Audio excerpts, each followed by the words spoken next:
Bienvenidos a Datu No Creek. Este es un espacio para aprender, descubrir y reflexionar que no se trata de perfección, sino de caminar cada día más cerca de Dios. Aquí hablamos de fe, sanidad y propósito para que el sueño de Dios se haga realidad en tu vida.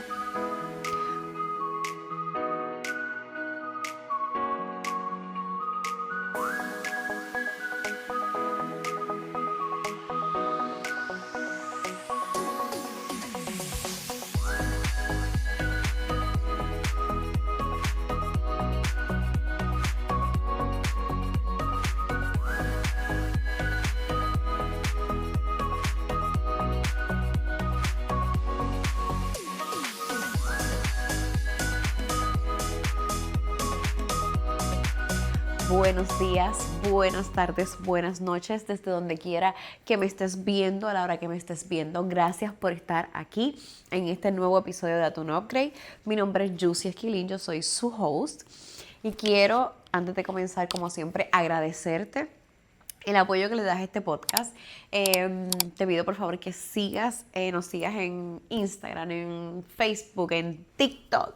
En TikTok estoy subiendo mucho contenido todos los días, como 3 piezas de contenido diaria más o menos, que espero que sean de bendición definitivamente para tu vida. Suscríbete a este canal, toca la campanita para que cada lunes cuando subamos episodios te llegue una notificación. Y antes de comenzar, yo quiero dar un disclaimer. Si usted me escucha así como la voz un poco rara, o con un poquito más baja de energía del usual, es que sí, estamos pasando por ahí como por un catarrito, ¿verdad?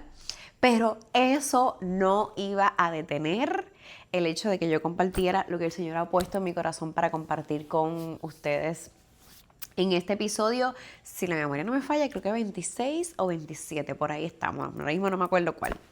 El episodio de hoy se titula Que tus heridas no te definan, porque lo que te pasó no puede dictar tu futuro. Como les dije, en TikTok y en Instagram, ¿verdad? Nosotros subimos piezas de contenido, varias piezas de contenido todos los días. Y una de las piezas que subí la semana pasada hablaba que existen 2 tipos de personas. Están las personas que utilizan, ¿verdad? Sus heridas como aprendizaje, como catapulta, como procesos, ¿verdad? Para trabajar el propósito de Dios en sus vidas, para impactar la vida de otras personas, que utilizan sus heridas realmente como sí, catapulta y proceso de aprendizaje. Pero están las personas que utilizan sus heridas para justificar todo lo malo que los pasa o su mal comportamiento, ¿verdad? Y es que es bien normal que las personas heridas hieran, es totalmente normal. Y déjame aquí abrir un paréntesis y dar un disclaimer. Yo creo que todos definitivamente hemos estado heridos, unos ¿verdad? En mayor envergaduras que otros, definitivamente. Hay gente que pasa por procesos de crianza muy difíciles, muy complicados, en entornos, ¿verdad? Socioeconómicos difíciles, en entornos de violencia muy difíciles. Y hay gente que tiene, ¿verdad?, vidas mejores, pero no obstante, todos de alguna manera u otra estamos heridos o hemos sido heridos, ¿verdad?, por gente que amamos o por gente de confianza a nuestro alrededor, o por personas que tenían algún tipo de liderazgo o injerencia en nuestras vidas, sobre todo en nuestra época de desarrollo, en nuestra infancia. No obstante, uno tiene que tomar una decisión en la vida si uno quiere estar de un bando o del otro. Yo quiero ser de esas personas que utilizan sus heridas como aprendizaje, como catapulta, como una herramienta en sus manos para poder ayudar a otras personas. Si tú dejas que en este proceso de tus heridas el Señor moldee tu carácter y cree en ti el corazón correcto para llevar a cabo su propósito. O si tú vas a utilizar tus heridas como excusa para herir a otras personas o simplemente para no trabajar en el cumplimiento de tu propósito. Y yo creo que una de las lecciones más grandes que nosotros hemos recibido bíblicamente sobre una persona que tenía todas las justificaciones del mundo para ser un resentido, para estar herido, para pelear contra el mundo y para no haber hecho nada productivo con su vida, era José. Yo creo que si hacemos un listado, José pasó por las 5 heridas del alma. Cuando tú miras el contexto de José, lo primero que pasa con José es que ¿verdad? Sus hermanos lo despojan de su túnica y lo tiran a un pozo, una cisterna, perdón, seca, sin agua, porque obviamente sabemos que le tenían, ¿verdad?, envidia. Así que aquí ya estamos viendo varias heridas juntas. Vemos herida de humillación, vemos herida de rechazo, sus hermanos lo rechazaban, vemos herida obviamente de abandono, lo dejan allí, bueno, lo venden eventualmente como esclavo, obviamente hay herida de abandono, hay herida de injusticia y obviamente hay herida de traición. O sea, el niño tenía el abanico de las heridas. Luego del suceso, obviamente, de que lo despojan de su capa, lo tiran a la cisterna, lo sacan para entonces vendérselo venderlo como esclavo. Así que obviamente aquí volvemos a repetir otra vez todo el sistema del abanico básicamente de las 5 heridas. Cuando es vendido como esclavo, termina trabajando en la casa de Potifar, allá la esposa de Potifar se enchula de él, se encariña con él, se obsesiona con él, intenta tener algo con él. José la rechaza en un par de ocasiones hasta que al final ella termina armando una garata. Dice que él intentó propasarse con ella, lo terminan metiendo preso, ahí volvemos otra vez a pasar por otro abanico de heridas. Cuando está en la cárcel, aunque ¿verdad? La gracia de Dios estaba con él y él seguía metiendo mano y él estaba a cargo de todos los presos porque es que el favor de Dios estaba con él. Él le pide al copero, ¿verdad?, que interceda por él. Ante Faraón, el copero se le olvida, se hace el loco, no sé qué le pasa al copero en esta situación. Así que volvemos otra vez a un abanico donde obviamente hubo traición, hubo rechazo, donde hubo abandono, todo un proceso. Hasta que finalmente llega donde Faraón y eventualmente sabemos que termina convirtiéndose en gobernador de Egipto siendo extranjero, siendo un hebreo. A mí eso me parece espectacular. Pero lo más espectacular que me parece es que él tenía todas las excusas del mundo para no llegar a donde llegó. Él tenía todas las excusas del mundo para no dejarse usar por el Señor. Él tenía todas las excusas del mundo para estar resentido, peleado, quejándose, ansiedad. O sea, él tenía el abanico de cosas. O sea, su proceso básicamente de su adolescencia, y obviamente no tenemos documentación de su infancia, así que solo Dios sabe, pero todo el proceso desde su adolescencia hasta que vemos que se convierte en gobernador, es un proceso donde hay un chorrete de heridas, o sea, tiene el abanico literalmente de las 5 heridas constantemente saliendo, aflorando, y eso no determinó su futuro. Al contrario, fue el vehículo que el Señor usó. O sea, el tiempo que él estuvo en la cárcel, el tiempo que trabajó en la casa de Potifar, fue el tiempo de Potifar, perdón. Fue el tiempo que el Señor usó para trabajar con su carácter, para trabajar con su corazón, para trabajar con su mente, para trabajar con sus emociones, para que él pudiera cargar en sus manos la responsabilidad de ser el gobernador de Egipto. Básicamente, sus heridas fueron utilizadas por Dios. Pero yo me puse a leer y analizar la historia y yo encontré 7 cosas que José tiene que haber hecho para no dejar que sus heridas determinaran su futuro y quebrantaran el propósito que Dios tenía con él. Y las quiero compartir contigo. Y me las quiero compartir para seguirlas trabajando, porque me parece sumamente importante. Creo que José es el mejor ejemplo que tenemos, bíblicamente hablando, de una persona que tenía todas las excusas del mundo y no se recostó de ella.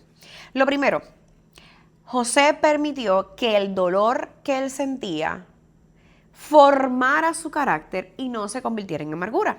Otra vez, fue rechazado, fue humillado, fue traicionado, fue acosado injustamente. Él tenía todo el abanico de heridas, así que él tenía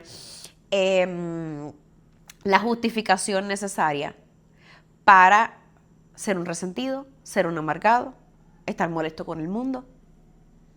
Estaba viviendo lejos de su familia, lejos de sus padres. Digo, hermanos como ese, pues ¿quién quiere vivir cerca de ellos, verdad?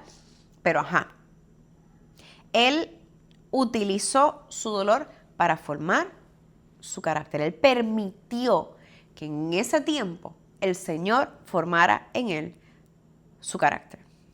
Número 2. No convirtió sus heridas en identidad. Él no era el esclavo, él no era el preso, él no era el olvidado, él no era el rechazado. Él no dejó que las cosas que él le pasaron se convirtieran en su identidad. Yo no lo veo en ningún momento por ahí diciendo, no, mis hermanos me vendieron, no, yo fui esclavo, no, yo estuve preso. ¿Cuánta gente usted y yo conocemos o cuántas veces nosotros mismos no lo hemos hecho? Que cuando alguien nos pregunta por qué no hemos hecho algo o por qué no estamos cumpliendo nuestro propósito o por qué no estamos ejercitando nuestros talentos, no es que tengo mucho trabajo, no es que me acaban de operar. Hoy yo mismo, como hoy. Yo puedo estar fácilmente en estos momentos tirada en mi cama o tirada aquí en el sofá con Netflix prendido porque físicamente yo no me siento bien, pero no estoy dejando que las circunstancias dicten en lo que yo me quiero convertir o dicten el propósito de Dios para mi vida. Número 3. José siguió siendo fiel aunque estaba herido. Y yo creo que, ¿verdad? Cuando nosotros pasamos por este proceso de estar heridos y, ¿verdad? Por los procesos que el Señor nos pasa, yo creo que pasan una de dos cosas. O tú te acercas bien al Señor, o te recuestas de los bastones incorrectos y tu corazón termina enfriándose, termina endureciéndose. Y una cosa que me encanta de José es que José nunca se olvidó de Dios en su proceso. Me gusta mucho el hecho de ver esa etapa de José en la cárcel, porque la Biblia dice que el favor de Dios seguía con él. Y también el favor de Dios también estaba con él cuando estaba en la casa de Potifar. Pero el favor de Dios seguía con él, ¿verdad? En la cárcel, ¿verdad? Las circunstancias un poquito más graves. El favor de Dios estaba con él a tal nivel donde podemos ver que lo ponía a cargo del resto de los presos. O sea, ¿en qué cárcel usted conoce? ¿Qué caso usted sabe? Donde uno de los presos es el que está a cargo de los demás presos. Eso es el favor de Dios. Y eso pasaba porque dentro de sus circunstancias y lo que él estaba viviendo y de sus heridas, él no dejó de ser fiel a Dios. Número 4. Sus heridas no lo paralizaron. Y esto lo vemos en el ejemplo que acabo de dar. Estuvo en casa de Potifar, metió mano, trabajó, estaba a cargo de absolutamente todo. Potifar tenía confianza en él, por algo ha de haber sido, ¿no? Y no obstante, cuando se va a la cárcel, sigue la misma vaina. O sea, el tipo era el jefe allí. El tipo era el jefe.